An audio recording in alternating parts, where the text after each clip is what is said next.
अस्सलामुअलैकुम नाजरीन, आज की इस वीडियो में हम पढ़ेंगे कोहार्ट स्टडी। हमारी जो लास्ट स्टडी है ऑब्जर्वेशन स्टडी में, अब हम आगे एक्सपेरिमेंट स्टडी पढ़ेंगे। उसका लास्ट पार्ट है चौथा कोहार्ट स्टडी। कोहार्ट स्टडी का मैंने शॉर्ट नोट बना कर रखा है, वो आप देख लीजिए। यह है कोहार्ट स्टडी। इसका कोहार्ट का सबसे पहले हमें मीनिंग पढ़ना है। कोहार्ट का मतलब क्या होता है? इसका मतलब होता है कि एक ग्रुप को लेना, किसी एक ग्रुप को ले लेना। जैसे कि हमने कैसे किया, एक कोहार्ट स्टार्ट किया। कोहार्ट कैसा लेना है? जो फ्री ऑफ डिजीज़ हो, जिसके अंदर कोई बीमारी ना पाई जाए, जो बीमार लोग ना हों, ऐसे हमने एक ग्रुप लेना है, उसको कोहार्ट बोला जाता है। जैसे कि ये हमने एक पॉपुलेशन ले ली, ये कोहार्ट हो गया।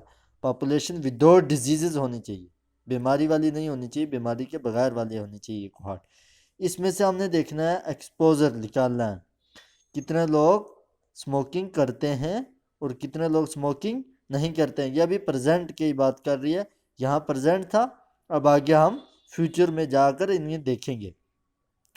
इसी तरह इसमें से हम देखेंगे आगे जाकर 50 साल, यहाँ 30 साल से उन्होंने शुरू की या 20 साल से शुरू की। यहाँ जब वो 50 साल में पहुँच गए, हम पूछेंगे बीमारी हुई या नहीं हुई, कितनों को नहीं हुई, कि जो उनमें से जो स्मोकिंग करते थे उनमें से कितनों को हुई, जो नहीं करते थे उनमें से कितनों को हुई।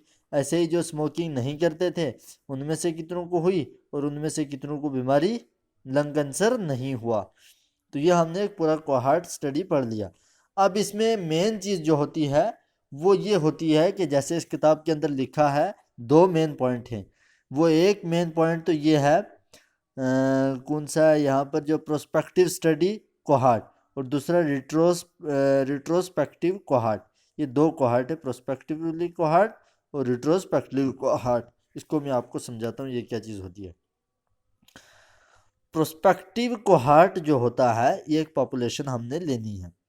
जैसे कि हम गए पास्ट में, यानी कि हम जा स्टडी नहीं करनी है हमने यहाँ से पास्ट की, लेकिन हम पीछे से 2012 के कुछ ग्रुप कोहार्ट हमने सिलेक्ट किया। तो उस कोहार्ट में से हम आज 2020 में प्रेजेंट में आ गए। वो कुछ हमने केसेस ले लिए, उनमें से कितने स्मोकिंग करते थे, कौन नॉन स्मोकर्स जो नहीं करते थे, जो स्मोकिंग करते थे उनमें से कितनों को लंग कैंसर हुआ, जो करते थे उनमें से कितनों को लंग कैंसर नहीं हुआ, जो नहीं करते थे उनमें से कितनों को लंग कैंसर हुआ, और उनमें से कितनों को लंग कैंसर हुआ और कितनों को नहीं हुआ। ये इसका हो गया प्रोस्पेक्टिव कोहार्ट। यानी कि हम अपनी याद एक आदमी दोस्त से पूछने के लिए उसको 2012 से हिस्ट्री ली, और आज हम 2020 में आ गए।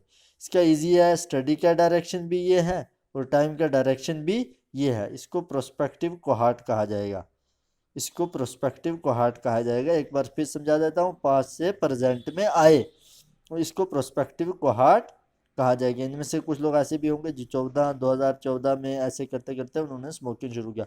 इसी तरह अब रिट्रोस्पेक्टिव कोहार्ट क्या होता है वो समझाता हूँ। 2020 में, आज हम प्रेजेंट में हैं अभी 2020 में, तो यहाँ से हम पीछे गए, उनमें से कितने लंग कैंसर करते थे, कितनों को लंग कैंसर नहीं है, और उनमें से जो लंग कैंसर वाले हैं उनमें से कितने स्मोकिंग करते थे और कितने नहीं करते थे। हम बैक हिस्ट्री पीछे स्टडी कर रहे हैं। जो लंग कैंसर नहीं करते थे उनमें से कितनों को स्मोकिंग नहीं हुआ, कितनों को कौन स्मोकिंग जो नहीं करते थे। अब बीमारी जिनको नहीं हुई उनमें से कितने स्मोकिंग करते थे और कितने नहीं करते थे। स्टडी का डायरेक्शन ये, टाइम का डायरेक्शन ये, इसको बोला जाता है रिट्रोस्पेक्टिव कोहार्ट। ये केस कंट्रोल स्टडी के ही जैसे है। तो ये हो गया prospective cohort and retrospective cohort. ये मैंने आज की वीडियो में आपको समझा दिया।